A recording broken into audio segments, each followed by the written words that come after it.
ನಾವೇನು ವೈರಿಗಳಲ್ಲ, ಸಹೋದ್ಯೋಗಿಗಳು. ಸಾಹುಕಾರ ಜೊತೆ ಮೀಟಿಂಗ್ ಬಗ್ಗೆ ಡಿಕೆ ಶಿವಕುಮಾರ್ ಮಾತನಾಡಿದ್ದಾರೆ. ಸಾಹುಕಾರ್ ಭೇಟಿ ಹಾಗೂ ಚರ್ಚೆಯ ಬಗ್ಗೆ ಡಿಸಿಎಂ ಸ್ಪಷ್ಟನೆ ಕೊಟ್ಟಿದ್ದಾರೆ. ನಾವು ಜೊತೆಯಲ್ಲಿ ಕೆಲಸ ಮಾಡುವ ಸಹೋದ್ಯೋಗಿಗಳು, ನಾವೇನು ವೈರಿಗಳಲ್ಲ, ಬದ್ಧ ಶತ್ರುಗಳೇನೂ ಅಲ್ಲ. ಸಾಹುಕಾರ್ ಜೊತೆ ಮೀಟಿಂಗ್ ಬಗ್ಗೆ ಡಿಕೆ ಶಿವಕುಮಾರ್ ಮಾತನಾಡಿದ್ದಾರೆ. ಸಾಹುಕಾರ್ ಭೇಟಿ ಹಾಗೂ ಚರ್ಚೆಯ ಬಗ್ಗೆ ಡಿಸಿಎಂ ಸ್ಪಷ್ಟನೆ ಕೊಟ್ಟಿದ್ದಾರೆ. ಸತೀಶ್ ಅವರನ್ನ ಮದುವೆಯಲ್ಲಿ ಭೇಟಿಯಾಗಿದ್ದು ನಿಜ ಕಣ್ರಿ. ನಾನು ಹಾಗೂ ಸತೀಶ್ ಇಬ್ಬರು ಸಹೋದ್ಯೋಗಿಗಳು ಕಣ್ರಿ. ಮಧ್ಯಾಹ್ನ ಕ್ಯಾಬಿನೆಟ್ ನಲ್ಲಿ ಇರುತ್ತೇವೆ,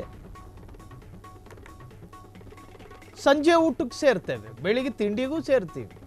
ನಾವು ಜೊತೆಯಲ್ಲಿ ಕೆಲಸ ಮಾಡೋರು, ರಾಜಕಾರಣಿ ಅಂದ ಮಾತ್ರಕ್ಕೆ ಇದೆಲ್ಲ ಇದ್ದೇ ಇರುತ್ತೆ, ಅದಕ್ಕೆ ದೊಡ್ಡ ಚರ್ಚೆ ಬೇಡ ಅಂತ ಹೇಳಿ ಡಿ ಕೆ ಶಿವಕುಮಾರ್ ರಿಯಾಕ್ಟ್ ಮಾಡಿ ಹೇಳಿದ್ದಾರೆ. ನಾವು ರಾಜಕಾರಣಿಗಳು ಪರಸ್ಪರ ಒಟ್ಟಿಗೆ ಕೆಲಸ ಮಾಡುವವರು, ಒಂದೇ ಪಕ್ಷದಲ್ಲಿರುವವರು. ಅವರು ಮಿನಿಸ್ಟ್ರು, ನಾನು ಮಿನಿಸ್ಟ್ರು. ನಮ್ಮಿಬ್ಬರಲ್ಲಿ ಹೆಚ್ಚಿನ ವ್ಯತ್ಯಾಸಗಳೇನೂ ಇಲ್ಲ. ಬೆಳಿಗ್ಗೆ ತಿಂಡಿ ಮಾಡ್ತೀವಿ, ಜೊತೆಗೆ ಊಟಕ್ಕೂ ಸೇರ್ತೀವಿ, ರಾತ್ರಿನೂ ಊಟ ಬೇಕಾದ್ರೆ ಮಾಡ್ತೀವಿ. ಅದನ್ನು ದೊಡ್ಡ ವಿಚಾರ ಮಾಡೋದೇನು ಬೇಡ, ಆನೆ ಕುದುರೆ ಅಲ್ಲ. ನಮ್ಮಲ್ಲಿ ಸಹಜವಾದ ಪ್ರಕ್ರಿಯೆಗಳು ಎಂದಿನಂತೆ ಇವತ್ತು ನಡೆದಿದ್ದಾವೆ. ಇದ್ರ ಬಗ್ಗೆ ಏನು ವಿಸ್ಮಯಕಾರಿ ಸುದ್ದಿ ಏನು ಬೇಡ ಅಂಥೇಳಿ ಡಿ ಕೆ ಶಿವಕುಮಾರ್ ಅಭಿಪ್ರಾಯವನ್ನು ಹಂಚಿಕೊಂಡಿದ್ದಾರೆ. ಸಾಹುಕಾರ್ ಭೇಟಿ ಸಂದರ್ಭ ಒಂದಷ್ಟು ಚರ್ಚೆಗೂ ಕೂಡ ಅದು ಕಾರಣವಾಗಿತ್ತು. ಸತೀಶ್ ಜಾರಕಿಹೊಳಿಗೆ ಕೆಪಿಸಿಸಿ ಸ್ಥಾನ ಸಿಗಬಹುದೇನೋ, ಡಿಸಿಎಂ ಡಿ ಕೆ ಶಿವಕುಮಾರ್ ಅವರಿಗೆ ಬೇರೆ ಉನ್ನತ ಖಾತೆ ಏನಾದರೂ ಸಿಗಬಹುದೇನೋ, ಈ ಪೊಲಿಟಿಕಲ್ ಚರ್ಚೆಗಳು, ಒಂದಷ್ಟು ರೂಮರ್ಸ್ಗಳು ಹರಿದಾಡಿದ್ದು ಸುಳ್ಳೇನಲ್ಲ. ಈ ತರಹದ್ದೊಂದು ಸುದ್ದಿ ರಾಜ್ಯದಲ್ಲಿ ಹರಿದಾಡ್ತಾ ಇತ್ತು. ಇದಕ್ಕೆ ಸಂಬಂಧಪಟ್ಟ ಹಾಗೆ ಅಥವಾ ಇದಕ್ಕೆ ಪುಷ್ಟಿ ಕೊಡುವಂತೆ ಡಿ ಕೆ ಶಿವಕುಮಾರ್ ಅವರು ಸತೀಶ್ ಜಾರಕಿಹೊಳಿ ಅವರನ್ನ ಪ್ರತ್ಯೇಕ ಭೇಟಿ ಮಾಡಿದ್ದು ನಿಜಕ್ಕೂ ಈ ಒಂದು ವಿಚಾರಕ್ಕೆ ಅಥವಾ ಈ ಚರ್ಚೆಗೆ ಪುಷ್ಟಿ ಕೊಡುವಂತೆ ಕಾಣ್ತಾ ಇತ್ತು.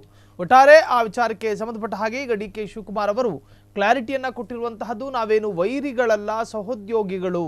ಸಾಹುಕಾರ್ ಜೊತೆ ಮೀಟಿಂಗ್ ಬಗ್ಗೆ ಡಿ ಕೆ ಶಿವಕುಮಾರ್ ರಿಯಾಕ್ಟ್ ಮಾಡಿದ್ದಾರೆ. ಸಾಹುಕಾರ್ ಭೇಟಿ ಹಾಗೂ ಚರ್ಚೆಯ ಬಗ್ಗೆ ಡಿಸಿಎಂ ಸ್ಪಷ್ಟನೆ ಕೊಟ್ಟಿರುವಂತಹದ್ದು. ಸತೀಶ್ ಅವರನ್ನ ಮದುವೆಯಲ್ಲಿ ಭೇಟಿಯಾಗಿದ್ದು ನಿಜ. ನಾನು ಹಾಗೂ ಸತೀಶ್ ಇಬ್ಬರು ಸಹೋದ್ಯೋಗಿಗಳು ಕಣ್ರಿ. ಮಧ್ಯಾಹ್ನ ಕ್ಯಾಬಿನೆಟ್ನಲ್ಲಿ ಇರ್ತೀವಿ, ಸಂಜೆ ಊಟಕ್ಕೂ ಸೇರ್ತೀವಿ, ಬೆಳಗ್ಗೆ ತಿಂಡಿಗೆ ಸೇರ್ತೀವಿ. ಇದೆಲ್ಲ ಇದ್ದಿದ್ದೆ, ಆದರೆ ಇದನ್ನು ದೊಡ್ಡ ಮಟ್ಟಿಗಿನ ಚರ್ಚೆ ಬೇಡ ಅಂತ ಹೇಳಿ ಡಿ ಕೆ ಶಿವಕುಮಾರ್ ಅವರು ಸತೀಶ್ ಜಾರಕಿಹೊಳಿರವರನ್ನ ಭೇಟಿಯಾದ ವಿಚಾರಕ್ಕೆ ಸಂಬಂಧಪಟ್ಟ ಹಾಗೆ ಕ್ಲಾರಿಟಿಯನ್ನ ಕೊಟ್ಟಿದ್ದಾರೆ. ಕ್ಷಣ ಕ್ಷಣದ ಸುದ್ದಿಗಳಿಗಾಗಿ ಫ್ರೀಡಂ ಟಿವಿ ಸಬ್ಸ್ಕ್ರೈಬ್ ಮಾಡಿ, ಲೈಕ್ ಮಾಡಿ ಹಾಗೂ ಫಾಲೋ ಮಾಡಿ. ಹೊಸ ಸುದ್ದಿಗಳ ನೋಟಿಫಿಕೇಶನ್ಗಾಗಿ ಬೆಲ್ ಐಕಾನ್ ಮೇಲೆ ಕ್ಲಿಕ್ ಮಾಡಿ.